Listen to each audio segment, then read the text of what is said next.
सोलापूर येथील इंदिरानगर झोपडपट्टी परिसरात पत्नीसोबत झालेल्या वादानंतर एका 38 वर्षीय तरुणाने घरातच जीवन संपवल्याची घटना समोर येत आहे.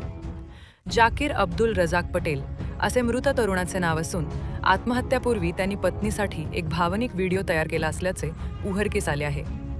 मिळालेल्या माहितीनुसार जाकीर पटेल हे सेटरिंगचे काम करून आपल्या कुटुंबाचा उदरनिर्वाह करत होते. मंगळवार 2 जून 2026 रोजी सकाळी जाकीर आणि त्यांच्या पत्नीमध्ये काही कारणास्तव मोठा वाद झाला होता.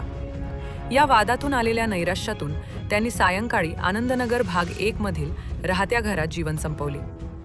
विशेष म्हणजे हे टोकाचे पाऊल उचलण्यापूर्वी त्यांनी पत्नीसाठी सुमारे 6 मिनिटे 24 सेकंदांचा एक व्हिडिओ रेकॉर्ड केला होता. रात्री 8:30च्या सुमारास ही घटना नातेवाईकांच्या निदर्शनास आली. त्यांनी जाकीर यांना तातडीनं खाली उतरवून शासकीय रुग्णालयात दाखल केले, परंतु उपचारापूर्वीच डॉक्टरांनी त्यांना मृत घोषित केले. सोलापूर पोलीस या प्रकरणाचा पुढील तपास करत आहेत.